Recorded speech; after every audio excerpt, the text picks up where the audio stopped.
Hey, everybody. Young Britons are leaving this country in record numbers because they see no future here.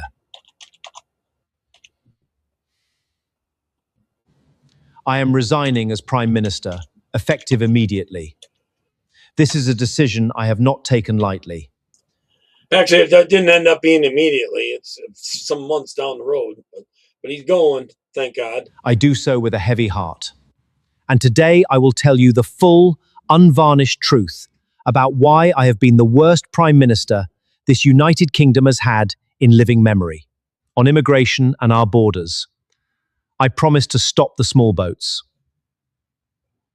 I have not delivered on that promise. I failed completely. I let down the people who trusted me. And for that, I am truly sorry. Under my government, we have seen record numbers of illegal crossings, more in my short time in office than under previous prime ministers over much longer periods. We have spent billions housing illegal arrivals in hotels and accommodation, while British veterans sleep rough on our streets, and British families wait years for homes.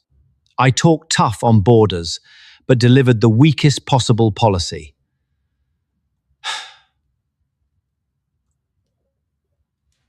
Mass uncontrolled immigration has changed the character of our towns, our cities, and our country without the consent of the British people. I put the demands of global migration and international bodies before the security and identity of this island. That is a betrayal I own. On grooming gangs, rape, and justice for our girls, I was Director of Public Prosecutions. We must confront these failures and deliver justice for the victims. I knew the scale of the horror. I knew what was happening, and I did nothing to stop it. Under my watch as Prime Minister, the full truth about grooming gangs across multiple towns was still not properly confronted. Thousands of British girls were raped, trafficked, and destroyed while authorities looked the other way for fear of being called racist. Foreign nationals, including those who entered claiming asylum, have committed horrific sexual violence on a scale that has shamed this nation. On two-tier policing and the rule of law. There is two-tier policing in this country. Being called racist. Foreign nationals. Police arrive instantly when there are fake racism accusations or when certain groups are involved. Instead of mass deportations and real justice, we got half measures and delay. We failed to deliver what we promised. Shoplifting has reached record levels. Court backlogs are a national disgrace. Foreign violent and sexual offenders clog our prisons while British citizens are jailed for social media posts.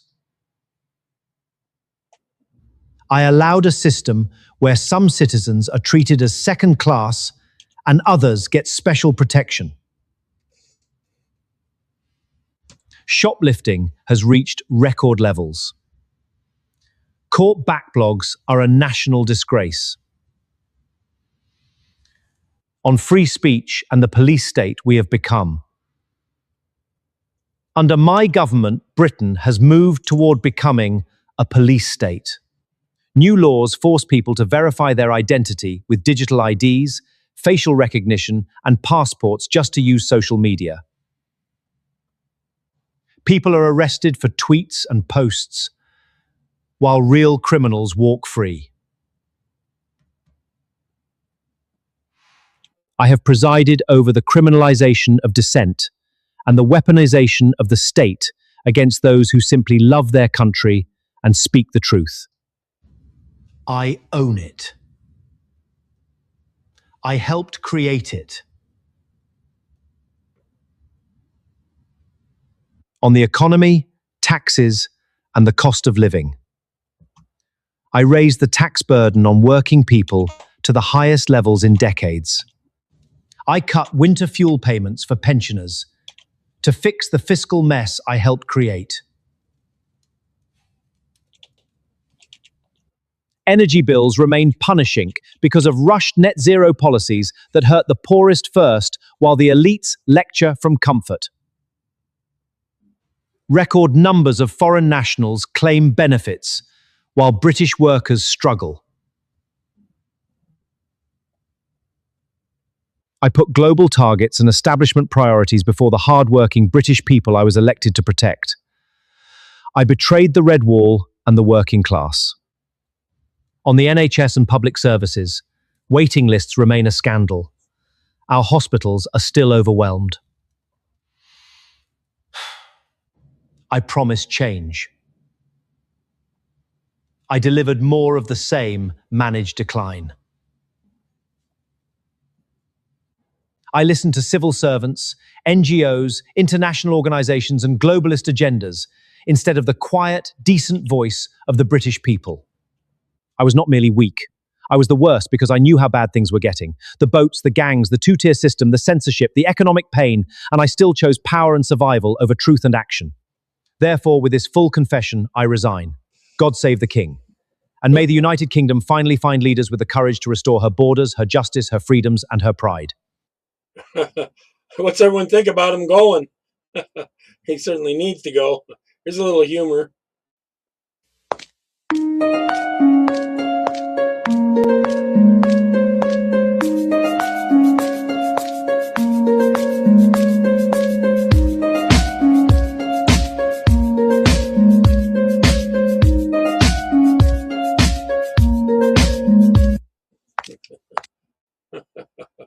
He needs to go, I tell you.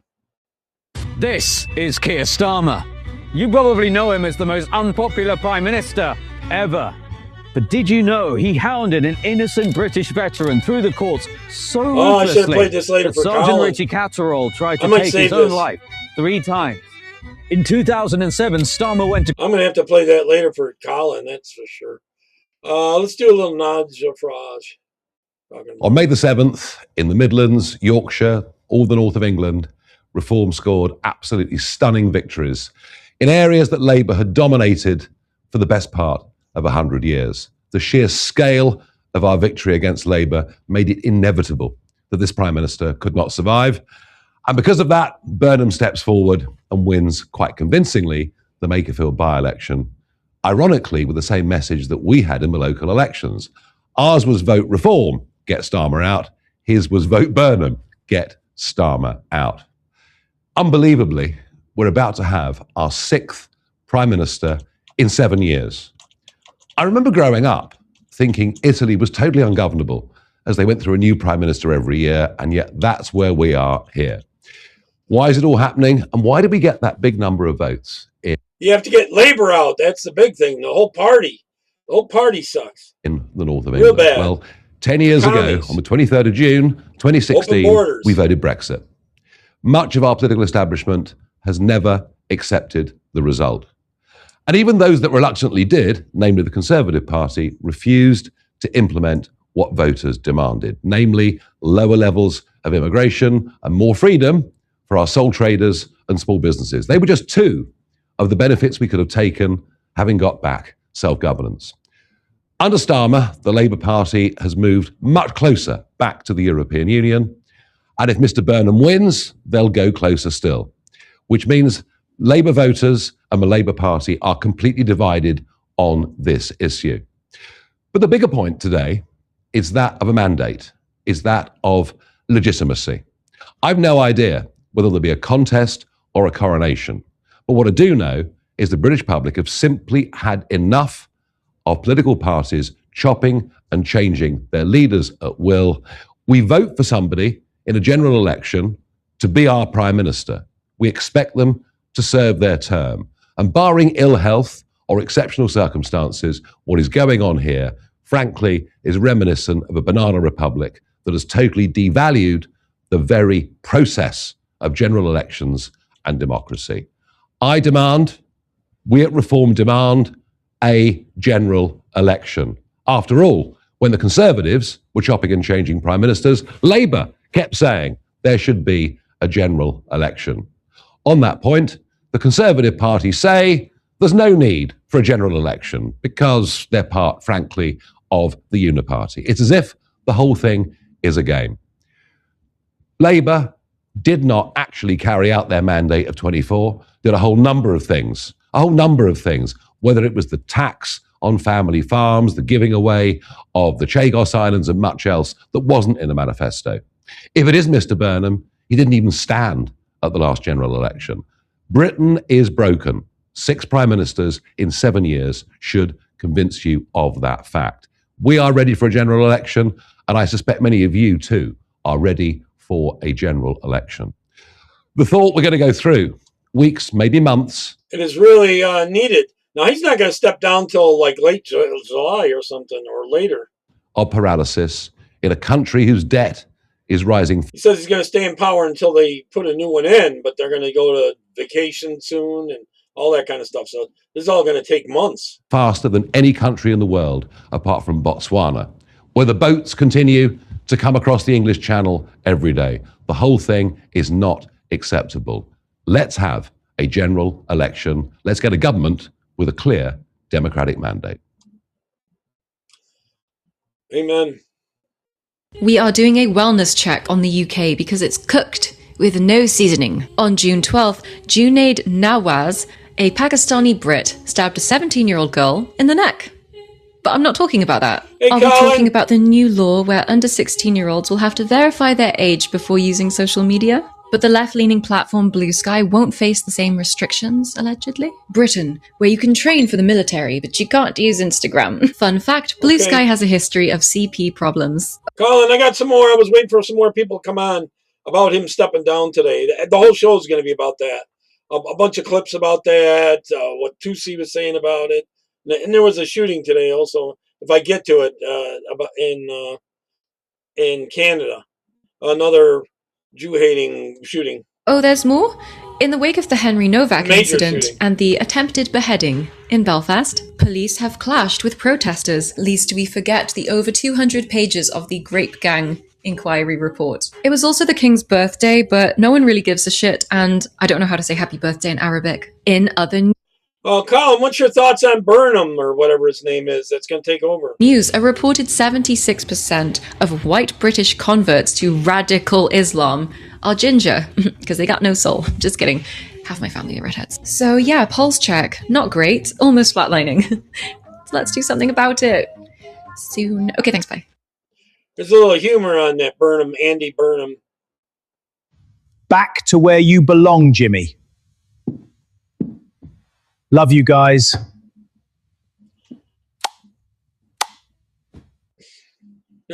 So true. I guess he's a total open borders person. This lovely girl you see here, her name is Atefa Rajabi. She's 32 years old in Iran. I'm sorry, she's not 32 years old. She would have been 32 years old this year had she have not died in 2004 at the age of 16 years old. I'm sorry, again, wrong words. She didn't die. She was murdered by the hands of Islamic Republic in 2004 for the fact that she allowed a man who she was not married to repeatedly rape her. Do you understand? Her crime was that she was raped repeatedly by a man she was not married to. That was her crime. And it was punishable by execution. Not the rapist. The rapist is alive. The rapist did not get killed. The rapist did not get executed. She got executed, a 16-year-old girl whom was actually repeatedly raped by a man was executed for allowing, as if she allowed a man to rape her. It based on Islamic law, the Islamic Republic law, the Allah law, and all this great stuff. If you allow a man whom you're not married to I think so, consensual or non-consensual sex with you, which is called rape, it's punishable. It sounds like he's definitely a globalist, and he wants to get back in to the EU after Brexit was supposed to vote you out of that. Punished by death. May the end of Islamic Republic be very fast and very soon. Do you understand how emotionally excruciating it is to make some of these videos? Atefa Rajabi was 16 years old, not even an adult. She was repeatedly raped, and then she was executed. For those of you that support this child-killing rapist executioner regime, you are literally the most horrible human beings on this planet. Coming to England, United States after that. Did a very absolutely harrowing interview with someone on this about a year ago. And I just wonder what you would say, Nuria, to people who say Islam's a religion of peace. This is a bastardized version of what Islam is. This isn't how most Muslims worship or think. What would you say to that? Hi, Tammy. Look, most Muslims are not carrying this out, but the fact that this travesty has happened Wow. to English girls on an industrial scale in this country, and it was covered up to pander to the Muslim vote bank. I used to believe in this religion. The very verses that you see quoted by, everybody that's contributed to this inquiry, including a fellow ex-Muslims like Ayan Hirsi Ali and other experts on Islam who have studied this religion and whistleblowers who have been within the system, I can tell you that these verses and this disgusting othering and the way that Islam views non-Muslim women is so much the reason behind why I left the religion in the first place. I couldn't stomach it as a woman reading what the Quran said towards like how you should treat non-Muslim women, and the whole reason why Muslim women cover up in the first place so that they're not harassed and molested, because everybody else is okay to be harassed and molested. And if you look at the grooming gangs again, they targeted English girls, they targeted Sikh girls, and they targeted Hindu girls. What's the common denominator? They're all non-Muslim. Look at all the different ethnicities of the people involved. What's the common denominator? They're Muslim. So I would absolutely say, Peter, we cannot bury our heads in the sand anymore. Religious abuse played a huge part of this, and it's sanctioned by the very scriptures of Islam itself. Yep. There's a little humor.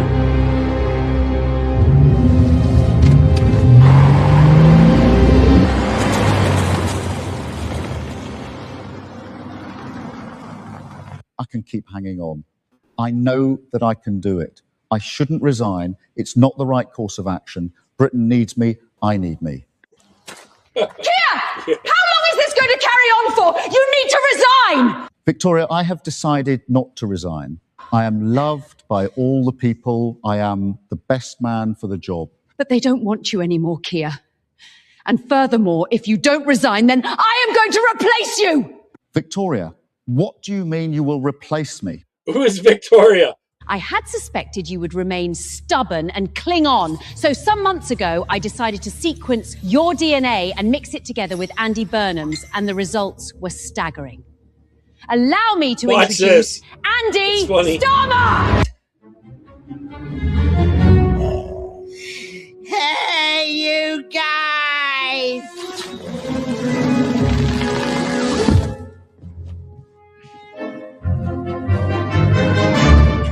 Mary, Mother of Jesus, what is this? It's some kind of midget version of Andy Burnham mixed with Sloth from the Goonies. Who you calling sloth, you great big letdown? I am your successor! Andy is going to be so much better at leading the country than you.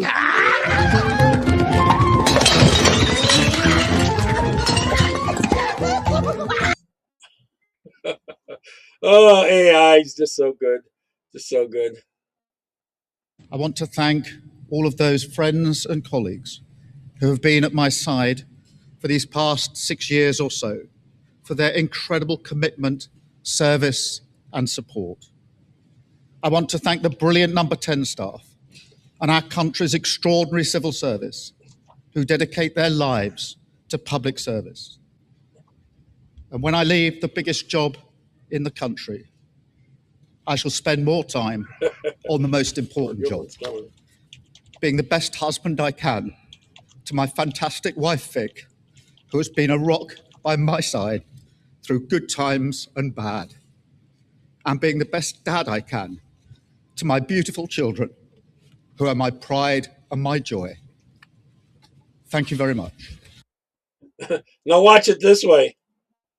Can to my fantastic wife, Vic, and when I leave the biggest job more realistic in the country, I shall spend more time on the most important job, being the best husband I can to my fantastic wife, Vic, who has been a rock by my side through good times and bad, and being the best dad I can to my beautiful children.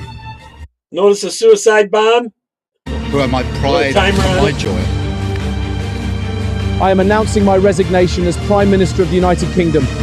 I am a complete and utter failure and one of the greatest wankers of all time. Goodbye, all. He is a wanker. I sure hope you guys can vote all these idiots out. I tell you, they're pretty bad.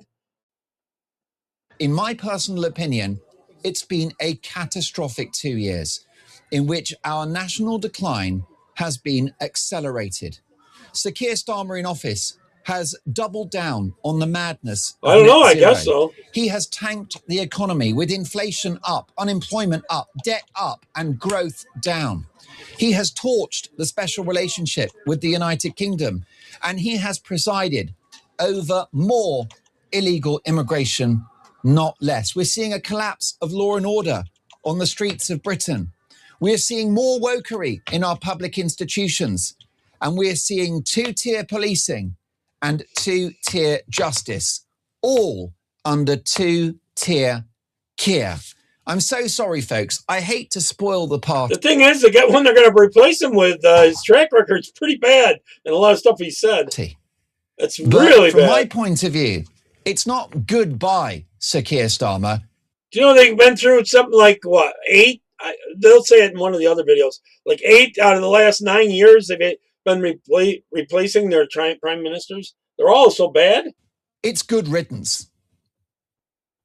Isabel Oakeshott is Talk's international editor. Yeah. Well, Isabel, a seismic moment in the history of this country and of this Labour government. Your reaction to what you've just seen?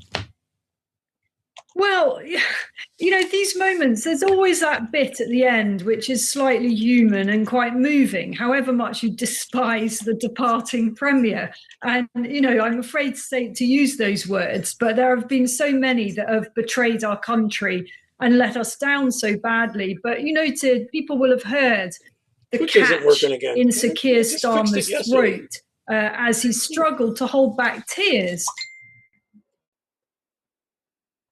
Yep. Struggle to hold back tears. I don't know. Here's one of Trump's. There's a couple of them I got here with Trump's thing on it. Let's do this one. Been about putting the country I love first. That is why I will resign as leader of the Labour Party. I have spoken to His Majesty the King this morning to inform him of my decision. I got another one similar. I'll play a little bit later. Here's some humor on this. Someone interviewing him. Prime Minister, thank you for joining me. I know your schedule's tight because the whole country is asking you to leave. To be honest, it's great to be in America. I'm glad to be out of that Muslim shithole for a while. I have no idea who you are. Is this going to be on the telly? I'm Sovi. I'm the host, and I have no idea what a telly is. Oh, you're Asian, are you? In England, that makes you a Pakistani Muslim rape gang member. Why? Oh, it's because we're a bunch of liberal assholes. Agreed. Let's start with a question from the internet. The most common way you're referred to online is douche canoe. Do you agree with that assessment? I'm sorry, is that a Yankee term? Could you define it? I want to make sure I'm being insulted correctly. It reads, and I quote, "A man so arrogant and twattish they have no choice but to F you over." If it helps, they reference Gavin Newsom as the example. Yeah, yes, pretty good. That's reasonable. Newsom and I are quite close, actually. Anyway, over 100 of your own MPs want you gone. Your cabinet's pushing you out. Why are you still here? Can't you take a hint? Honestly, I keep waiting for someone to tell me I'm allowed to leave. Nobody's given me permission. The royal family blocked me on DM. Well, except Prince Andrew. For years, girls across Britain were raped by grooming gangs, while officials whited out. Do you think this will be for the good? Or is it going to be worse with Burnham?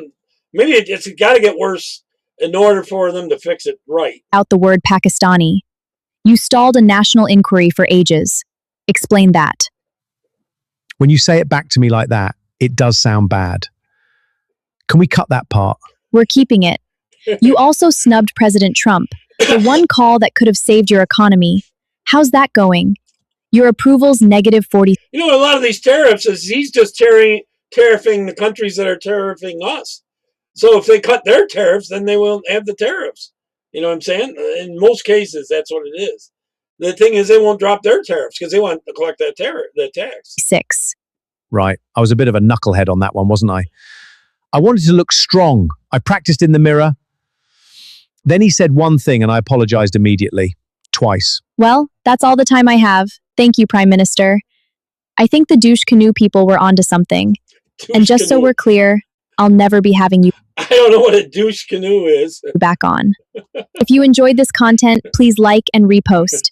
And stay tuned for upcoming episodes where That's pretty good. That's the first one I've seen of it, Tammy. That was pretty good. Oh. He has arrived, by the way. He's arrived and on his way to Westminster. The BBC managed to collar him, Mr. Burnham, as he arrived at Euston Station. Let's have a look. I made my statement, obviously praising the Prime Minister's dedication, service, and confirmed that I will put myself forward in the process that will soon be underway. When Rishi Sunak did that, and he became... How come over in Europe they're not all upset that it's a white man? How come they're not upset about that? Became Prime Minister, you fought for a general they will. election. Would you be looking to do the same? I think you're jumping several hurdles ahead there. My priority today is to become sworn in as the mayor, as the MP for Makerfield.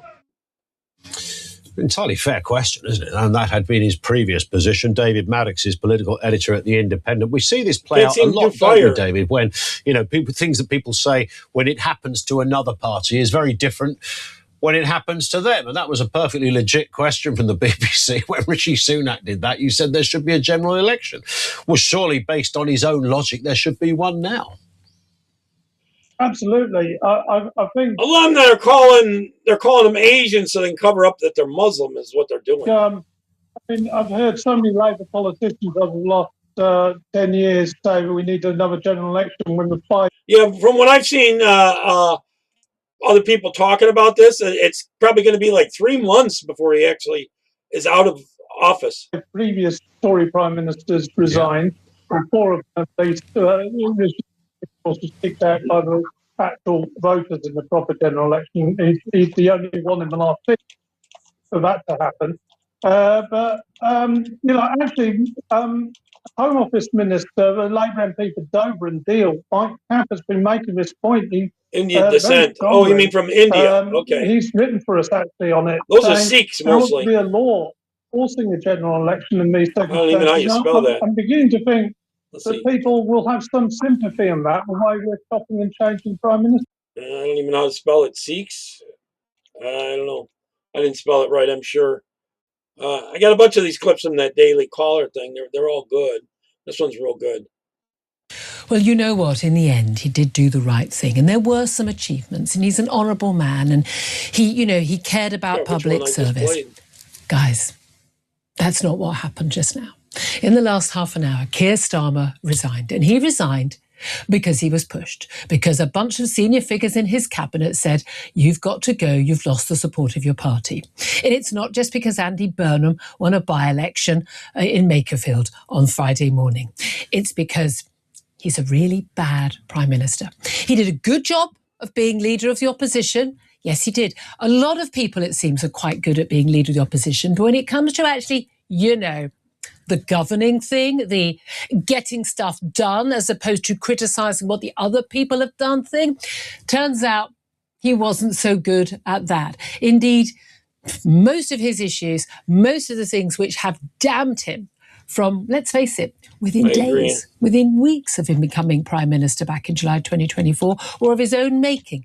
They weren't events, dear boy, events. They weren't things outside his control, like, Ukraine war, Israel and Iran and all of that. It wasn't any of that. On July 29th. The things he chose to do, cutting the winter fuel allowance, damning everybody who wanted to have a public inquiry on the grooming gangs as jumping onto the far-right bandwagon, the two-tier policing after the Southport riots, all of those things, supporting his Chancellor to raise national insurance on employers, a policy move that was not only a direct breach of the manifesto that he'd just been elected on, but also basically led to hundreds of thousands of job losses. This man brought it on himself. He was not a good Prime Minister, and the public knew it from word go. He lost the support of the people, he lost the support of the party, he lost the support of his MPs. He couldn't even get welfare reform through. He couldn't even get through a policy to cut 5... Hopefully it'll be someone that'll be even a a little bit more open to working with Trump. £1 billion, not from welfare bill, from the increase in the welfare bill. That is how utterly incompetent and useless he is. His name's Burnham, and yet he or also something like that. announced a whole raft of things which were not remotely in his manifesto, for which he had no mandate at all. Digital ID, anyone? Remember that?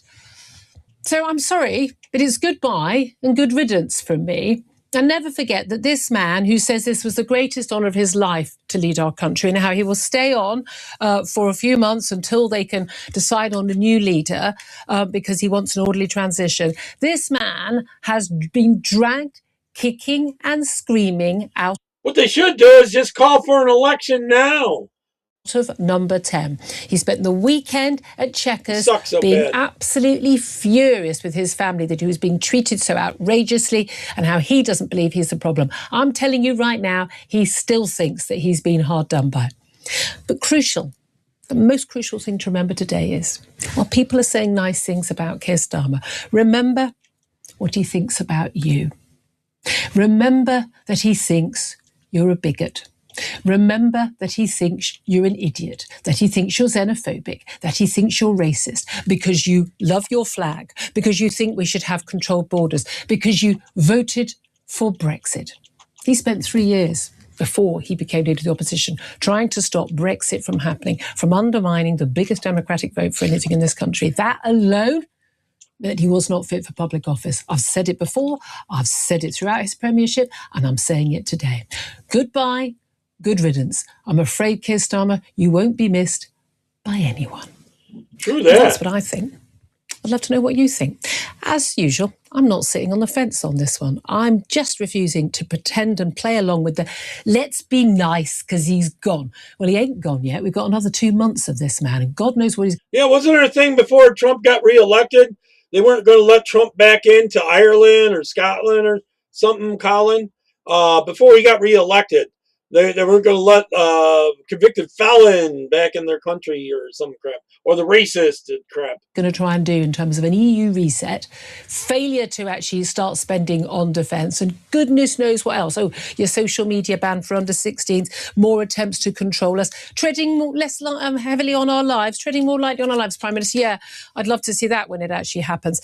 And it looks likely, pretty much almost set, that we are going to see the next Prime Minister in office in September as Andy Burnham. Yep, I agree.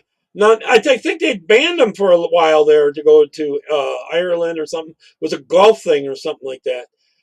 Here's a little humor on him taking all the money as quick as he can and get it out of there, Starmer. Corrupt, evil politicians, they all belong in jail. Never in our nation's history have we seen such an epic fail. Theft and extortion. See how they're handing it all to the illegals? Another levy, another fine. They bleed the people dry. Increasing taxes, they're robbing us blind. Inflation and prices rising, homeless families live in tents. Now that's a pothole. Unaffordable rent while the wages stay dead. Overcrowded traffic that never moves. No way to get ahead, but people always lose. Labor killed the Australian dream. Communist, tyrannical regime sold our future down the drain. They talk a big game, but deliver only pain. Now a revolution's rising, the people are awake. Time to take our country back before it's too late. Before it's too late. There's some of them that won't even shake your hand if they're a woman than a guy. Oh, corrupt, evil politicians. I must have been right at the last second of it. I didn't realize it. All right, let's go with this one then. A little more humor. Please, Andy, don't! You can keep your Ukrainian rent boys, Keir. I'll shag this goat instead. I will complete Britain's dystopian nightmare. So true, actually. Did I play this one? Let me see. Liam Hannigan, the economist, is with us. Liam, Oh, I think I afternoon did to play you. this one, didn't I? Good to be with you, Ian. Maybe not. Nice Let me to know have if you I with us played as this. ever. I was just saying before you came on there, all eyes and the big tell which one I focus deleted is or on not. They look Andy similar. Burnham, understandably so. But equally, some might even argue more important is who gets the number 2 job. Yeah. And that's not Deputy Prime Minister. Well, it's because they're Chancellor of the commies. Exchequer. A big gig, decisive one as well. Absolutely pivotal at this moment, Ian, because open borders there's obviously is a for lot power. of theatre today. Britain does political theatre, all the pomp and circumstance, the swearing in Parliament and so on. We do that very well. But what's really going on here is around the world, financial markets are wondering if this means Britain's Labour government's going to become even more left-wing. Are we going to increase taxation, borrowing and spending even more? I don't wish to rain on Andy's parade. I personally quite like Andy Burnham. I've known him for 30 odd years, as I wrote in my Telegraph column just this weekend. And I think he's, broadly a decent bloke. But he and I, while we have the same values, we want what's good for ordinary people across the UK. We have a very different idea about how you get there. Yeah. He wants to tax and spend because that's what his trade union paymasters, the Labour MPs and activists want him to do, because for them to understand economic reality would jar against their statist tribal instincts. I'm free to say what actually works, and what doesn't work is driving the tax burden up to a 70-year high and paying more on debt interest than you spend on education, which is where we currently are in the UK, on the brink of a proper financial meltdown. Yeah. And yet these Labour MPs, activists and trade union bosses, they want even more taxation, even more borrowing, even more spending. And Andy could be a great communicator, and he is, and he can wear what they call shackets, cross between shirts and jackets, and he can put on his Adidas sneakers, and he can... And his sandals now as well, Liam. All that really matters, Ian, for ordinary men and women, their lives and livelihoods over the next 3 to 6 months, is if we avoid a fiscal meltdown. Yeah. And we're not going to avoid a fiscal meltdown if the Labour Party indulges in a kind of orgy of statism, more spending, more borrowing, because, quote, they're very left-wing, huh? It's the right thing to do. There's nothing progressive about driving the economy over a cliff and causing a financial crisis. Does it matter if the Chancellor of the Exchequer is not economically savvy? Now, that might sound like a stupid question in some respects, but we've had quite a few chancellors who haven't even worked in the TSB, let alone in the city or running a company or anything. And historically, I was talking to a guest about this from the Mail a little earlier, Liam. I mean, there's, the doctor in the House of Commons, very rare. Colin or Tammy, either one of you surprised that he ended up resigning? I've been pushing for it for a month, I think, at least. He gets given the brief as health secretary. It doesn't always follow that your area of expertise. I don't know why that is. Maybe you're too involved in something to be given the job. Maybe it means you're biased. I have no idea. But you'd think with the economy, with the Chancellor, I think of people like Nigel Lawson and people like that were engaged, and they were across it. They were on it. They knew about running stuff. They were serious, sort of the adults in the room. I don't really see Rachel Reeves in that way. I know she's got economic qualifications. I don't dispute that. I know her chronology was a little bit iffy on her CV. But Wes Streeting, I'm not aware that he's ever got anything in this area, and yet he's being talked about as potential next Chancellor. Well, what really matters, rather than very specific economic knowledge, is judgment. And at no time in my adult life, Ian, have we ever required this country now to have a chancellor that exhibits judgment and conveys competence and prudence to the outside world. Otherwise, as I say, and I've been saying this for a couple of years, as you know, and now people like the chief economist of the IMF agree with me, the former deputy governor of the Bank of England agree with me, a whole bunch of economists agree with me who haven't got the bottle, frankly, to upset their progressive friends and talk about what's actually happening. We are in a very dangerous situation. We're spending more on debt interest, as I said, than we spend on education, twice what we spend on defence, well over 120 billion quid a year on debt interest, not on nurses. Geez, could it be because you're handing out money to all the illegals and spending money to get them over here more and putting them up in expensive 5-star hotels and all that kind of stuff? Well, it couldn't be that, could it? And doctors and schools and hospitals on servicing debt that's increasingly held by overseas hedge funds, speculators, not the long-standing pension funds that used to hold those debts issued by the British government. So we desperately need a chancellor who understands that if they keep by the borrowing deep state, and spending in order to please their mates in the Labour Party or the trade unions, they will crash this economy. What will happen? The gilt yield, the cost of government borrowing, will spike up even more. It's already easily the highest in the G7. It will spike up even more. It's already way above where it was at the time of the so-called emergency under Liz Truss, way higher, and it has been for most of the last year under Labour because they're borrowing and spending so much. If they go even more statist, even bigger borrowing, even more taxation that slows the economy down and actually generates less tax revenue, the cost of government borrowing, and we just borrowed £23 billion in the single month of May. That news came out on Friday when all the excitement of the Makerfield by-election result was dominating the airwaves. If we keep borrowing more, you're going to get a massive spike in government borrowing costs, a massive increase in inflation, cost of living crisis that makes the post-COVID cost of living crisis look like a picnic, and then you will get proper cuts, deep austerity, because you'll have to reconvince financial markets all over again what it's taken us a couple of generations since the mid-70s when we were last bailed out by the International Monetary Fund, that actually the British government is run by grown-ups. It gives me no pleasure to say this, particularly not on a sunny day. Yes. I don't want to be some kind of, Scrooge austerity monger sandwich board man, but people with public platforms who actually have... The other thing, Colin, I think it's because they see if they left them in there, they're going to lose more and more control. They had to replace them. Their puppet. Understanding of economics have to start speaking out now rather than currying favor with the government so you get some nice sinecure, some nice job that allows you to be a consultant in later life. We have to start saying, guys, you cannot borrow and spend more because you're going to destroy the economy. You'd think anybody would know that. I mean, you haven't even got to be an economist to work that out. During that meltdown, the poor suffer most. Yeah.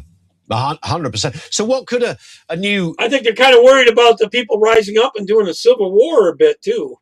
Prime Minister, Mr. Burnham, and his Chancellor, what could they announce? I think they've got to do it almost day one.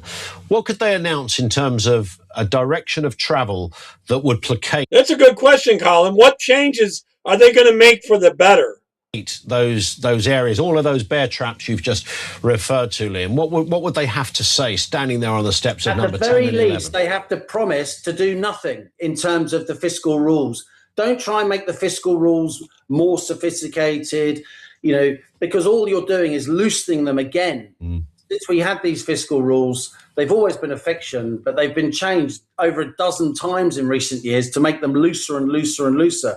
Rachel Reeves did the same herself. If we come in now, a trade union backed... What they've done is they're lowering the voting age down to 16. They're limiting what people can see online and stuff like that. They're allowing only the kids down there at 16 and younger to see stuff from Blue Sky only. That's the only place you can get your news is Blue Sky. New Labour MP, as I said, somebody very much backed by the left of the party, the left baying for extra spending, extra taxation, extra borrowing, so they can just hand out more money. As Pat McFadden, who is a very wise man in the Labour cabinet, he'd make a good chancellor, I think. Best of a bad bunch anyway. He's the guy who admitted in those emails, those notorious emails, that all I ever hear is from Labour MPs asking me what taxes can we raise to give more away in welfare? And I paraphrase slightly, but they were his words. So if Andy comes in, if he says, look, we're going to stick to the fiscal rules and we're going to stick exactly to the existing government spending plans, then the markets would at least breathe a sigh of relief for now. But already, and markets are really worried because they know that the spending trajectory and the taxation trajectory that Reeves laid out, in order to spend more, as she has in the last couple of years, it suggests that OBR's numbers that the government gives them the OBR's projections suggest that the government's going to have to raise taxes a lot already in the run-up to the next general election scheduled for 28-29. No one really believes that. So we're already going to overshoot the fiscal rules anyway. And if Burnham comes in and the Chancellor isn't somebody, extremely responsible, seen to be on the right of the Labour Party, someone in the mould of Rachel Reeves, maybe Res Streeting could get away with it because sometimes he's called a Blairite rather than a Brownite or a Corbyn. Unless he does that, then I'm afraid you're going to see the gilt yield spike. That sounds really arcane, but what that means is that borrowing costs right across the economy go up, whatever the Bank of England says. Borrowing costs are driven by financial. And if you say anything over there, they'll attack you, right, Colin? Now, can you imagine kids only having access only to blue sky only? Markets, not by people in the Bank of England. They're the mood music. But if the market moves, there's nothing the Bank of England going to get them voting at 16 in order to, systematically rein in those higher borrowing costs. And those high borrowing costs will impact investment, a lot of people's mortgages, personal loans, as well as the cost of government borrowing, which will squeeze spending. No, I don't want any part of blue sky. Right across the piece on benefits, on public sector wages. You get all those white women libtards over there. On all kinds of things that we want the government to do. They are. But which they won't be able to do if they can only borrow money at an extremely high interest rate. And I'm afraid that is where we are heading. So that's the good news. What do you think, Liam, when we get to July the 9th, just a separate point from the specifics of everything that you brilliantly and thoroughly run over there, do you sense there's going to be another name putting their hat in the ring, as it were? Just a final point. No, I don't. Yeah, that's a good question. Will anyone else run besides that Burnham guy? Because Andy, fair play to him, won the Makerfield by-election, not just convincingly, he knocked the ball out of the park, as our American cousins say. He got an absolute majority of those who voted. But he voted in just a district, so he's very popular in his district. Is he popular countrywide? Yeah, he got 55% of the turnout, which was really astonishing. So I don't think anybody in the Labour Party is going to challenge him. Yeah. All the more reason that he has to be seen to be doing things that are fiscally responsible, because he is now master of all these surveys within the Labour Party. But the Labour Party, the activists, the trade unions, the MPs are going to be, their expectations are going to be sky high. So he's got to demonstrate to financial markets that he can actually, not believe his own hype. He can be people running it are left with too. And I don't want to sit on a sunny day and be overly gloomy, but it's astonishing to me. I don't hear anyone talking about the amount that borrowing has gone up by this government and the fiscal dangers that Andy Burnham faces. Yes, of course, we've got to go through the procedure and the elections and the human side of Starmer resigning and all the rest of it. But around the world, this is what they're thinking. Sure. This is what Britain has become, a country that may or may not don't use your real name of a fiscal precipice. And whether or not it does is completely in the hands of Andy Burnham and whoever he appoints as Chancellor. Ed Miliband. Yeah, not even close, so they can figure it out. Will muller him. They will muller him. And I think the bond markets are going to veto Ed Miliband becoming Chancellor. Yeah, I think that there was a moment, wasn't there, where that appeared to be up for a bit of discussion. It seems to have been tucked away now, that one. So thank goodness for that. Listen, Liam, brilliant stuff, brutal honesty, experienced commentary from Liam Halligan, the economist. Thank you to him. You can see the danger zones that he just pointed out there. Yep. All right, I'm going to do a little 2CTV. See if I can get it to come up. Here we go.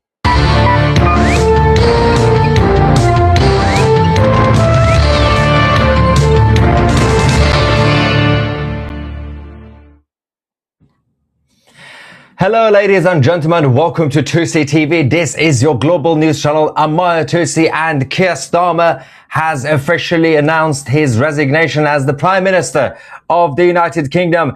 Despite all the fake news, despite the doubters, those who are questioning 2CTV and myself, that Keir Starmer is not going to resign.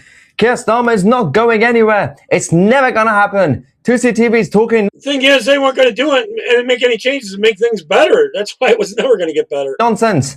Wow, it's happened. Another lesson for you guys. Listen to me when I give you something. All right, so it's happened. There's a lot of other people who don't understand how parliamentary democracy works, and everybody's basically a parrot. We call them NPC parrots on social media. They see someone say something interesting without checking, and they just repeat the same thing. It's been going on for decades and decades. The new line. Oh, well, he's gone. Don't be happy because someone worse is going to take over. Someone worse. It's just going to get worse. Boring. You're all boring. You're all saying the same things. Anyway, it's nonsense. It's parliamentary democracy. People voted for a party, even though these people say emotionally. People vote for prime ministers. We don't elect prime ministers in the United Kingdom. Also, Andy Burnham is now going to be the new leader, which means that he's going to have to call a snap general election regardless, and he's going to be worse than Keir Starmer, only in a sense that he's going to lose even worse in the general election. So those who don't like the Labour Party, you're going to be happy because Burnham is going to do worse than Keir Starmer. Not in terms of performance of Prime Minister, but actually in terms of candidates. Anyway, first things first, the internet is full of memes already. Let's go to this one. The moment that the resignation was announced. Has been about putting the country I love first. That is why I will resign as leader of the Labour Party. I have spoken to His Majesty the King this morning to inform him of my decision. That's one of my favorites every single time. Anyway, we are going to go to the actual speech. He did speak for about... I heard that too about him going to Epstein Island. 6 minutes or so. But we on 2CTV believe in efficiency and minimalism. So we're not going to bore you by showing you guys a 6-minute speech. Half of it... Oh, I'm doing two things at once. Two-thirds of it was basically just full of nonsense. Him outlining his achievements. We don't really care about that. But we are going to give you guys the important bits, including the moment when he started crying like a baby. And then we're going to go to the opposition parties. Oh, there's a weird pain that's just started in my stomach. That is not good. A very, very sharp pain in my stomach. If I die during the live stream, just know that I was never wrong. Okay, the pain has started. This is the end, but let's quickly go to Keir Starmer. Then we're going to go to the opposition parties, see what they are talking about and who is going to be their replacement. Let's go. Walking up this street 2 years ago was the proudest moment of my life. A new Labour government, the first in 14 years. But I know the question being asked now is not who was best placed to change the Labour Party, to take us into power and to begin the vital work of improving lives for millions of people. I just want him out of power. Those questions have been answered. The question my party is asking now is whether I am best placed to lead us into the next general election. I have heard the answer. Oh, I forgot to tell everyone, down in Colombia last night, the Conservatives won. They won big enough that they tried to cheat the communists who had been in power down Colombia. Most of South America is now conservative. Actually, even Brazil is, but they won't give up their power. They lost the election, even with them cheating. They're cheating almost like they do in California. That's what's got to happen in California. You got to outvote the cheating somehow. It's not easy. Of my parliamentary party. They got so many ways to that question. And I accept that answer with good grace. That's why they had to Every beat decision Platt. I've taken has been about putting the country I love first.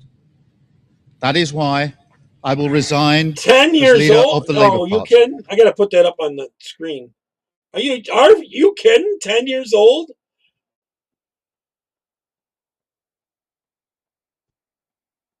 $10 years old because they think you can get him to vote for him. Insane.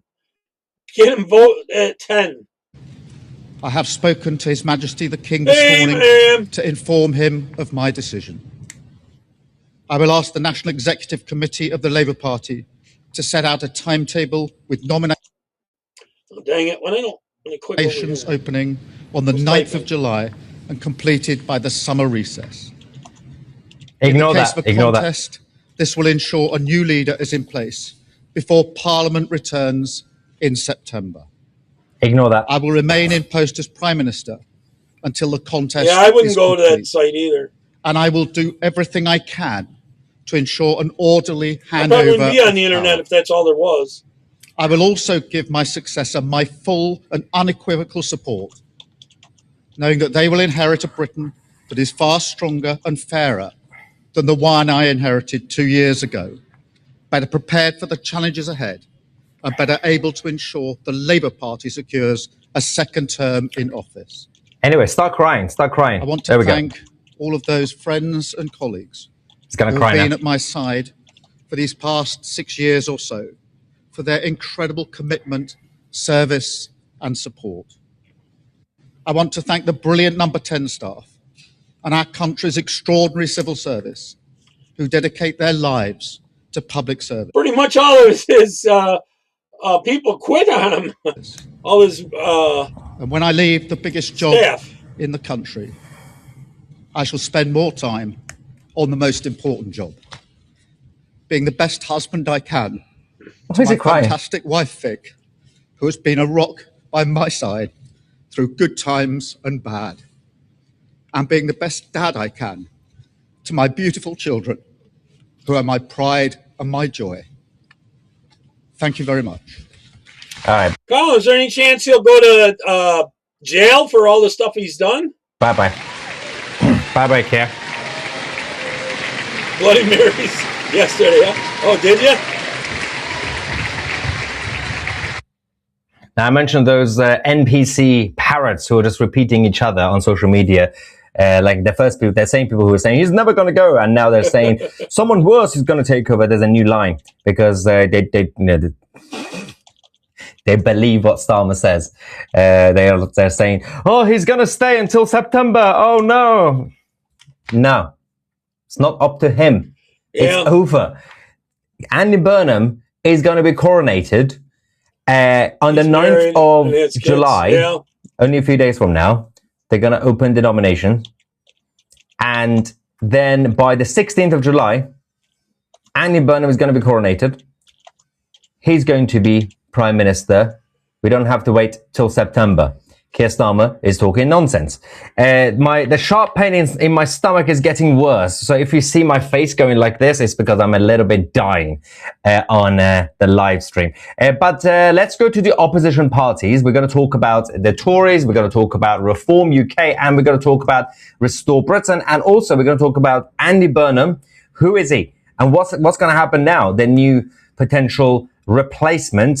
First, we're going to go to the Conservative Party. They have decided to troll the Labour Party by posting this fake. I did talk to someone that knows him. I don't know him myself, but someone that knows him, and it turns out he thinks might possibly end up with appendicitis. So we'll see. He did a show later about the shooting in Canada, and he was hurting then too. Job advert. It's so good. New job description, 22nd of June, date added.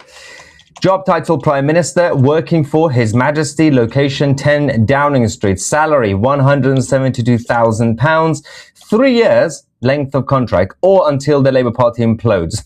Job details, the Labour Party are seeking a spineless Prime Minister to lead the They're definitely living off the government. United Kingdom following the paid by the globalists. Recent availability of the position. This is an exciting opportunity for a former mayor of Manchester who has already failed to secure the Labour leadership on 2 previous occasions to have another go, or a former health secretary who has so far confined his policy platform to resigning. I can't really play the Rumble thing. Successful candidate will gain hands-on experience managing a country that has not in any meaningful sense been governed for the past 2 years. Anyway, there's a lot of stuff here, and then the next page it gets better. It says the role is designed to provide an insight into how a Labour administration operates in its dying days, with the opportunity to develop skills in constant crisis management, U-turning at the slightest pressure. Supporting the team with researching and preparing explanations for why borrowing costs have hit their highest level, assisting with projects across the office, including the overdue defense investment plan, helping manage a welfare bill forecast to hit nearly £100 billion, navigating the consequences of Rachel Reeves's largest tax rising budget in a generation, assisting the administration of a wealth tax that's said to drive investment abroad. Anyway, so this is absolutely hilarious, the way the Tories have done this. But we also have to go to Nigel Farage, the leader of Reform UK, to get his reaction. Hopefully my stomach pain is going to get better. Let's quickly go to Nigel Farage.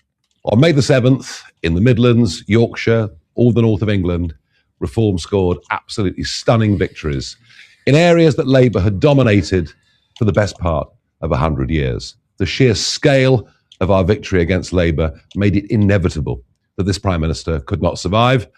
And because of that, Burnham steps forward and wins quite convincingly the Makerfield by-election. A little bit of this. Let me on the 23rd of June, 26th freedom for our sole traders and small businesses. They were just two of the voters and the Labour of political parties chopping and changing their leaders at will of a banana republic that there should be a general election. On that point, the Conservative Party say there's no need for a general election because they're part, frankly, of the Uniparty. It's as if the whole thing is a game. Labour did not actually carry out their mandate of 24, did a whole number of things, whether it was the tax on family farms, the giving away of the Chagos Islands and much else that wasn't in the manifesto.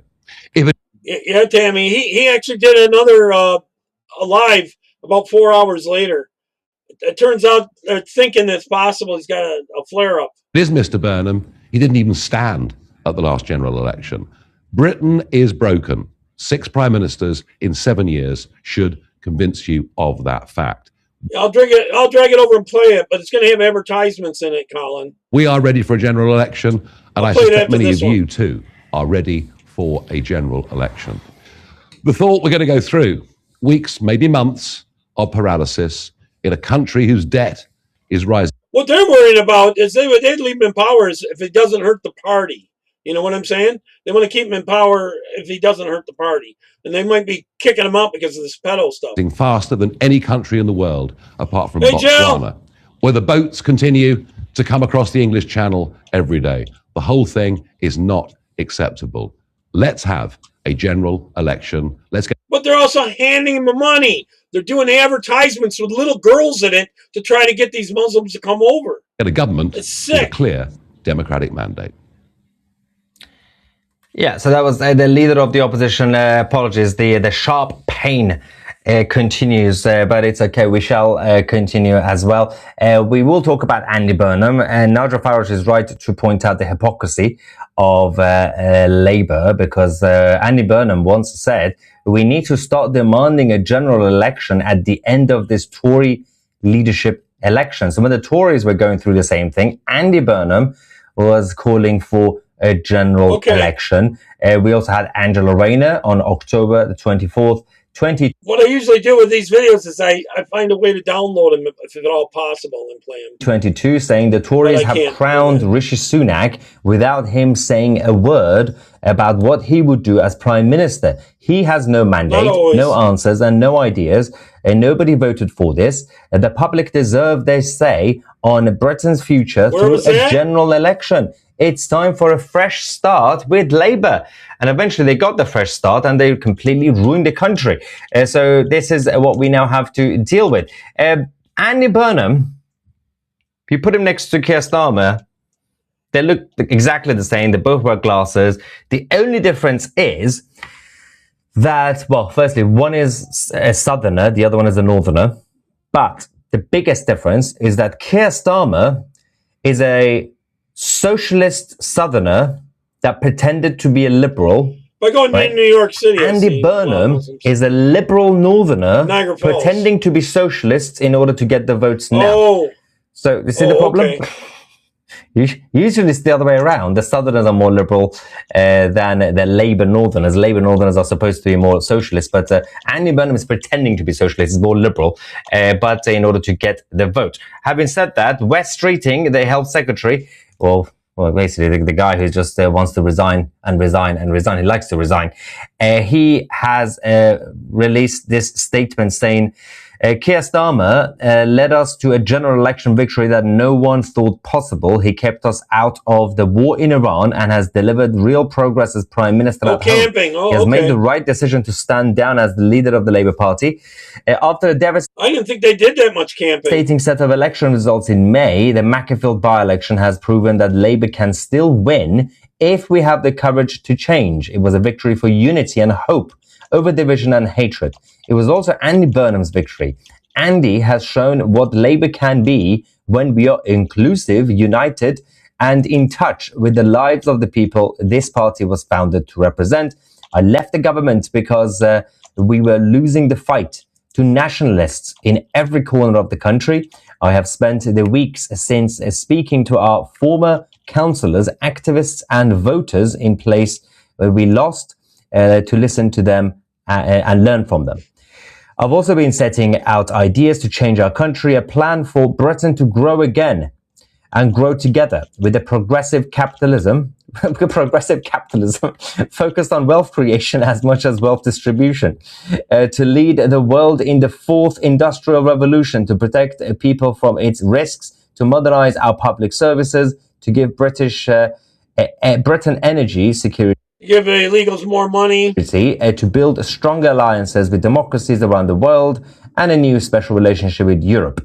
Anyway, at the end, he then says, having spoken at length with Andy in recent days, I'm convinced that there is a place for those ideas under his leadership that is committed to building an inclusive party that draws on the best of our political traditions. They're basically saying that he is now backing Andy Burnham, and he will not stand in any leadership election. Now, the other opposition parties, of course, we talked about the Tories and their interesting reaction, and Reform UK. Restore Britain are having a bit of a tough morning so far. There's a bit of an infighting right now inside their party because the leader of Restore Britain was unofficially known as more of an ethno-nationalist party, but not really official. There was no announcement. So we had all the ethno-nationalists. Okay. And the hardliners joining their party. Rupert Lowe, the leader of Restore, has done an interview and saying that I detest ethno-nationalists and the new Nazis, and basically those who believe in this Puritan way of seeing skin color. Let's quickly go and see this. And I detest far-right sort of, ethno-nationalist or neo-Nazism. I've never been driven by that. But yeah, it was interesting because for a long time since he started the party, all the ones who care about ethno-tribalism. So if you like your country, you're a neo-Nazi. Were backing the party, thinking that Rupert Lowe is going to be like that. Rupert Lowe is going to basically make England for the English, for example, or Scotland for the Scottish, or maybe it's Britain for British. And so what's wrong with that? He also said that he's not actually anti-immigration. He simply wants controlled immigration, like the Tories, like all the others. Targeted immigration, fine. I'm not anti-immigration if it's done on a very small, sensible basis, which it was before Tony Blair. With, I think, some sort of immigration post-war when the country thought it needed to have people to do things that the English people or British people weren't prepared to do or weren't able to do. Yeah. A lot of people thought that Rupert Lowe would be anti-immigration, and he's clarified he's not anti-immigration. He just wants a sensible, controlled immigration. Also, there has been other problems, the infighting, because I say you shut it down for some years until we get the handle on it. Of Rupert Lowe's right-hand man, Charlie Downs, this young kid who is helping running the party. And the younger generation the younger kids, it's good to see people getting involved in politics, but the problem with the younger generation is that their memory, well, they won't have the memory because they weren't around, or the memory is short term. So people like Charlie Downs, and I'm going to show you what he said, were not around when we, for years, people my generation, fought for Brexit during the EU referendum against one of the most corrupt organizations, globalist organizations, the EU. They don't know that. They don't remember this. If you believe in sovereignty, you cannot be in favor of EU globalism. But Charlie Downs was on LBC, and he said that actually we in Restore, we could rejoin the European Union because he believes that the right-wingers in the European Union can reform the EU, and the EU is going to be a better pro-sovereignty and pro-democracy and pro-each country's nation states, which is delusional, and it's never been the case. But obviously these guys now want to rejoin the EU. Let's go to Charlie Downs of Restore Britain. Well, it may be the case in the coming years that with the rise of parties like the National Rally, the AfD, and various others across Europe, that the EU takes on a different character, a more nationalist character that respects the individual identities that it goves. And if that is the case, do you know what? I'm going to stick my hands up and say we should probably be part of that, especially if Restore or Reform, to a lesser extent Reform, get into government, because maybe it is better that we're part of that than not. No. The other problem with the young generation is that younger generation in Western Europe are by nature primarily more pro-big government and pro-statist.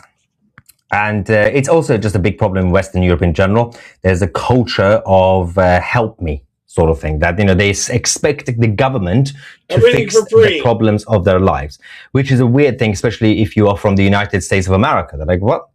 Why are you asking the government to help you? But it's a cultural thing that, people are more statist, they are more protectionist, and they want the government.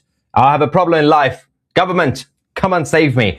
And the younger generation are even worse, because they're becoming completely dependent and reliant on the state, on corporations, on everything, on the resources, and they expect help. And help isn't just handouts. Help comes in every level of intervention from the government. So that's the problem we currently have when it comes to Western European politics. More big government, less freedom, more restrictions and regulations. A couple of reactions. Starmer resigned. Alexa, play can music. We're going to go live to Westminster as well. We are expecting Andy Burnham to arrive from Manchester in London in the next few minutes, I think by 1 p.m. Local time.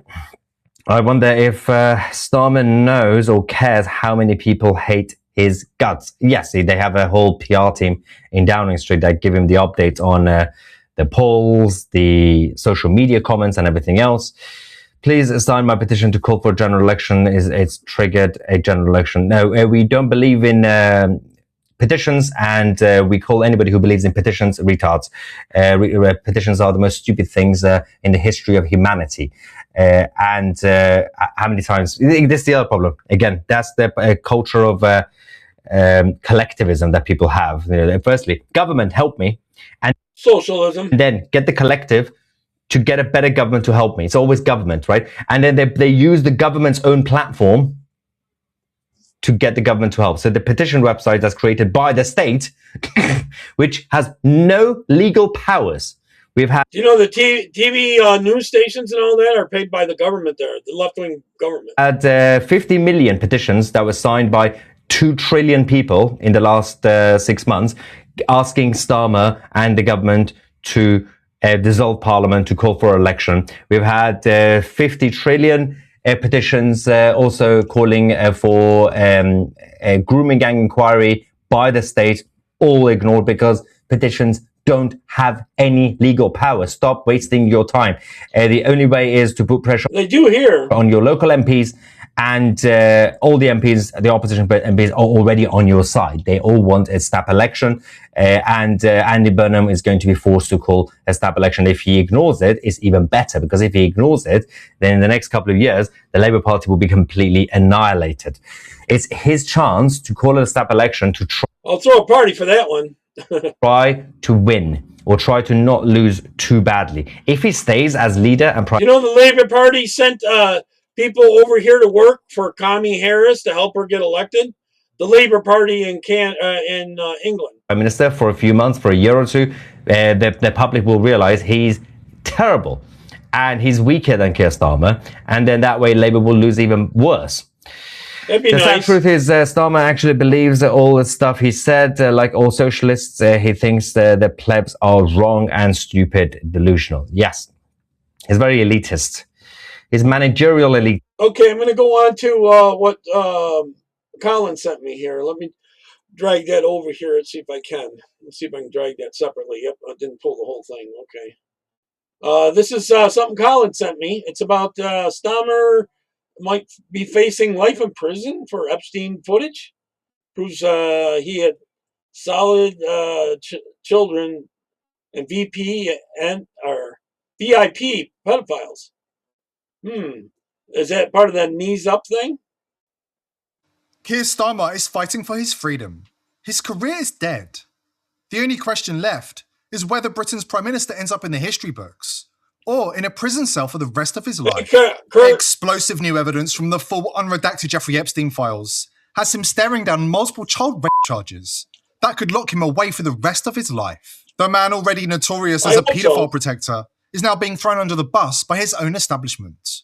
And it's happening fast. His close friend and ally, Peter Mandelson, is already heading to the dock. But they won't stop there. A tsunami of household names, top politicians in Britain, America and beyond, including sitting US senators and Congress members, are panicking as the walls close in. The elite are in full meltdown, and the dominoes are falling tonight. Before we dive in, subscribe to the channel if you haven't already, and join the People's Voice Locals community to join out paedophilia while British children were systematically destroyed. But here's what many people fail to understand. This was not a catastrophic failure. This was the machine working exactly as intended. While Starmer was Director of Public Prosecutions, Muslim grooming gangs... Sadly, it seems like the cops help protect them too much. ...gangs were raping and trafficking girls across more than 150 districts in Britain. The scale was horrifying. Over 250,000 British girls abused with the full knowledge and complicity of police social services and Starmer's Crown Prosecution Service. Starmer knew what was happening. The reports were on his desk. The intelligence was there. So, what did he do? He sent out... That's why they're very favorable to Islam. They like it doing it with kids. 13,000 warning letters to these psychopaths and paedophiles. Warning letters. That's it. No charges, no trials, no public executions. Just polite notes, asking monsters to please stop our children. We're definitely not angry enough. Girls as young as 5 and 6 were tied up and passed around. Babies were abused in front of their mothers. Cigarettes burned into their skin, then murdered. Young girls were set on fire. They were taken to red rooms, where they were tortured, sometimes like murdered on live stream. Here is Rupert Lowe, British MP. He put a cigarette out on the baby's face. Another. It started when I was 13. I was raped by probably about 600 or 700 different men over 3 years. Another. They would toot the horn of the car, and then a child would be taken to the front door by a staff member of the children's home. Another. I was bleeding from both my vagina and my back passage and was so swollen I could not sit down. I told hospital staff my drink had been spiked and I did not know what had happened because I was too afraid to tell the truth. They did not ask any questions. They gave me tablets and discharged me. I was 15 years old. Another. Things would escalate around Eid and holidays. Parties got bigger, got worse, got more violent. More people involved, more girls involved. The parties were just bigger. Another. The main clash that I kind of had with the religion side of it was I grew up as a Christian. I would wear my cross because it was something really special to me. It was just used as a way to break me down. They said, "Where is your God now? Has your God forsaken you?" Another. It was all of the white girls in every home that I went to. I remember a man opening the back of a van and I saw 15 20 girls locked in dog cages. One girl was by a dog while men placed bets. They forced abortions with knitting needles. They rammed glass bottles, keys and baseball bats the girls. They gang them in party houses by the dozen. They flogged them, hung them upside down, strangled them, on them. Some were branded with an M for Mohammed. Others were murdered and fed to pigs. And Keir Starmer's response? Politely worded letters. This wasn't one rogue town. This was industrial-scale pedo horror enabled by the British state. One victim named Chloe disclosed to social services that she was being gang at the age of 13. Social services didn't intervene to help the child. They simply gave her some Meanwhile, Starmer's government throws citizens in jail. They don't do anything unless, if they're paid off. For social media posts and mean tweets. Police are actively arresting native Britons for complaining after they are stabbed by immigrants while being left to bleed out on the streets. There's a clear pattern here. Protect paedophiles, promote paedophiles, fraternize with paedophiles. That's their biggest problem with Christianity is the morals. The morals of not doing it with little kids and stuff like that, and the family things. They don't want the family unit. They want power and stuff over the women, especially. This isn't really a good feminist. They brainwashed all these feminists, But so, anyways, yeah, they want the power. Warning: the evidence is stomach. That's why they hate Christianity. Keir Starmer first rose through the system during the Jimmy Savile scandal. As a key figure on the Sentencing Council, he attended 21 meetings where they shaped guidelines for dealing with sex offenders. The result? Starmer decided not every paedophile needs to go to prison. Before there was this guy, there was this guy, and he was knighted by the British royal family. His name was Jimmy Savile, and he was a television star on the BBC. And he was really close with Prince Charles, the current King of England. I mean, really close. Look at how young Prince... Oh, I did it again. I'm hitting the keyboard and come on, play. Charles was when their relationship started. You got to type. Jimmy Savile, Britain's most prolific monster, walked free and continued his crimes, including the rape of hundreds of kids, many of whom were supplied to other elite paedophiles. But after Savile died, we would learn that he was accused of over 500 sexual assaults. In one hospital alone, the hospital that he helped fund, he was accused of over 60 assaults. And his victims ranged from 5-year-old children to 75-year-old women. Boys, girls, children, adults, it didn't matter. He was a pure predator. And although Savile was doing this well at the BBC, he seemed to be protected by the culture of the company. This wasn't incompetence, this was policy. The same globalist establishment that appointed Starmer to Director of Public Prosecutions, where he protected the predators, later installed him as Prime Minister, where he continued protecting the same networks. The pattern is unmistakable. Starmer didn't rise despite this record. He rose because of it. Britain wasn't broken by accident.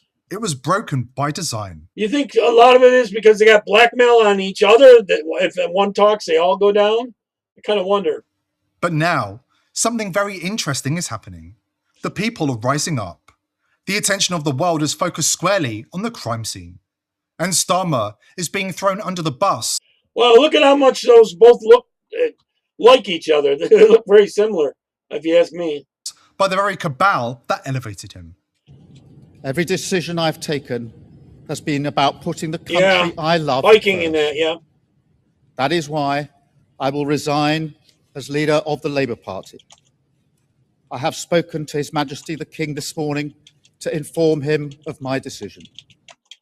So, what's really going on here? The globalists thought Starmer was the perfect choice. A man with enough skeletons of the darkest variety to ensure total loyalty to the system over the British people.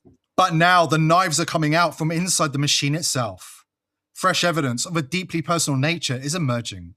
The compromising material, the dirt that made him a fully owned, controlled asset, is starting to leak. We're talking about devastating information about Starmer from the Epstein files released. Information released by the Department of Justice that reveals Starmer profited from the child sex trade. And worse, credible reports of Starmer on Epstein Island, attending a ritual with King Charles. And, even worse, video evidence from European nations about Starmer's compromising material, and exactly what he had to do to climb the political ladder.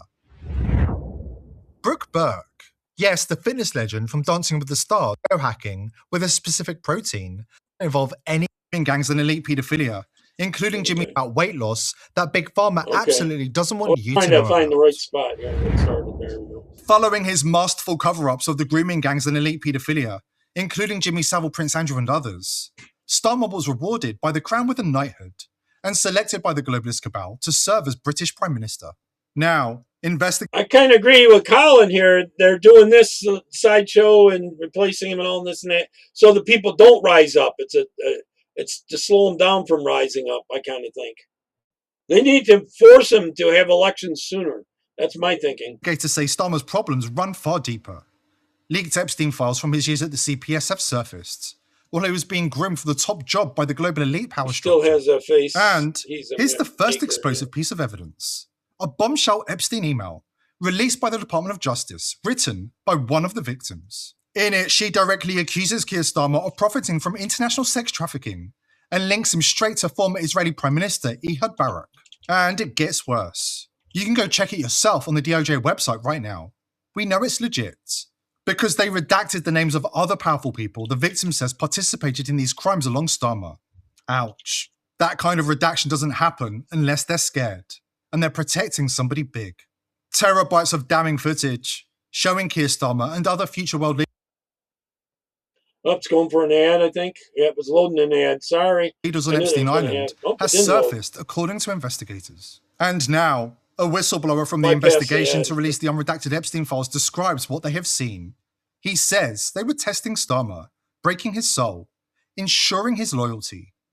Warning, this is explosive. The public's been fed scraps, maybe 1% of the material so far, and even that's been butchered with redactions so heavy it might as well be blank paper. Perpetrators' names blacked out, locations protected, faces blurred. It's a joke. What's still locked up is a roadmap of how globalist power actually works. Little St. James Island wasn't just an elite pedophile ring, it was an initiation club, a way to take young rising elites, politicians, royalty, media stars, future heads of state, and turn them into owned assets. They were flown to a private island run by a billionaire fixer. They were told they were special, chosen, part of a future-shaping elite. Then they were put through hell. The goal wasn't pleasure, it was compromised. Once you cross certain lines, once it's all on camera, you don't get to walk away anymore. Once you're on camera in a bedroom with kids, you do what you're told for the rest of your life. One of the groups in the files was a Global Leadership Academy run by the World Economic Forum, the Young Global Leaders. On the surface, it's all speeches and climate panels. In the back rooms, it was a grooming operation. We have witness statements, we have flight logs, we have video. And yet, one of those young leaders later became Prime Minister of the UK. The footage tied to him is damning. Not rumors, not hearsay. Recorded, time-stamped, cataloged. We're talking about Keir Starmer making awkward small talk with underage girls, getting a young trans kid, abusing clearly underage children in a room with Ed Miliband and Leo DiCaprio and others, while cameras capture every grimace. The scariest part? The sick fucker running the cameras. The Hollywood actor Kevin Spacey at the height of his fame. In the files, he shows up not as a guest, but as staff, traveling with the traffickers, setting up lights, checking angles, greeting world leaders like a butler in hell. He wasn't just watching, he was producing. Multiple cameras, clean audio, close-ups, wide shots, like he was shooting a depraved movie. That's why this stuff is buried. Because the people on those tapes aren't nobodies. They're presidents, prime ministers, Hollywood celebrities, finance lords. If it all came out, whole governments would fall. Information about Starmer is coming out, and his government is falling. The masks are coming off. The Epstein files ended an era of elite impunity. As soon as the elites, including Starmer and Ehud Barak's names surfaced in the Epstein documents, the untouchable celebrities, the global elite entertainers, they didn't just fade, they collapsed, without any accountability whatsoever. Look at this split-screen evidence. Video 21 of 1000 in the Epstein archive. In the top of the frame, the predatory suited power group, the kind of men the mainstream media are still protecting. In the bottom of the frame, a terrified child on a couch, voice shaking, describing horrors no young person should ever know. And what's happened at the end of the party? My dad kills babies and he eats the meat. Okay, well, let's just talk about the party, though, okay? So, the party, what was the party like? I don't like the party. Why not? They touch me. Who? Kick me. My front privates, they hurt me.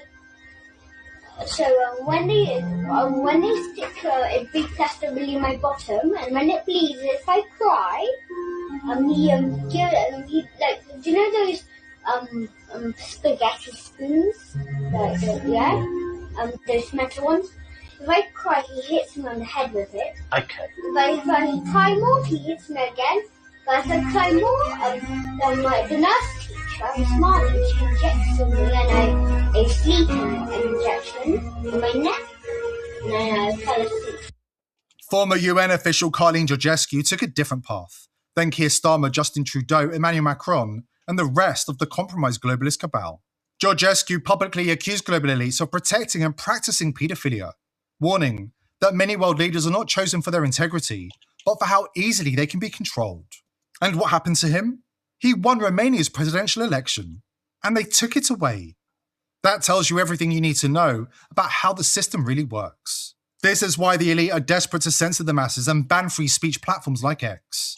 They're terrified of the truth coming out, because the public will rise up and tear them from their ivory towers. One of the global elite's most powerful weapons is the VPN on your laptop or your phone right now. Industry leader Proton VPN is funded and controlled by the World Economic Forum, and Israel has bought up the rest of the most popular VPNs on the planet, including ExpressVPN, CyberGhost, and private internet access. Their leadership, packed with Israeli military intelligence veterans, the very people who built Israel's most powerful surveillance tools. We're talking about veterans of Unit 8200, Israel's NSA on steroids. We're also talking about the Dovdadin Unit, Israel's elite undercover death squad. Because we care about our viewers and this movement, we're revealing the first trustless VPN, VP.net, built so that even if it wanted to spy on you, it couldn't. Even if the feds come knocking, they'll walk away empty-handed. It's 100% American-owned, no Mossad backdoors, and no feds rifling through your DMs. Sign up today at VP.net. I knew that was an ad, but I wanted to leave it on there because it pertains to a lot of what people in Iran are going through, because the Iranian government is able to see what they're doing. There's use conduit and a couple other things, and with VPNs on both ends, so they can't see what's being said. Thanks for that clip there. Colin was, I think. Yeah, Colin sent it to me. Let me close that, and I'll bring up some other clips I had to do with this. That's pretty bad. I don't know. It's pretty bad. If everything's going so well, why do you keep banging on about reform? Because you do. I've literally not brought them up at all in this conversation. You think they're wonderful. You think they're wonderful. Why do you think that? Because I'm very critical of a number of their policies. I think you'll find I have no issue with taking on anyone, whether I'm friends with them or not, or whether I agree with this or that policy. You take them on if I think they're doing something sensible, I'll tell them I agree with them. If I think they're doing something wrong or dumb, I'll tell them that as well. I have no party allegiance. Well, yeah, okay. Well, but you do seem to be very critical of the Labour Party. I'm more like voting against the worst. You've not been a very That's what I intend to do. I vote against the worst. And because which is the view of most Labour voters who voted for you in 2024 as well. Well, I think the result in the by-election in Makerfield proves otherwise. Well, that was a vote, let's face it, that was a vote to get Keir Starmer out. The polls are very clear. Oh, no, it was a vote for Labour and a vote for Andy Burnham. And a vote to get Keir Starmer out.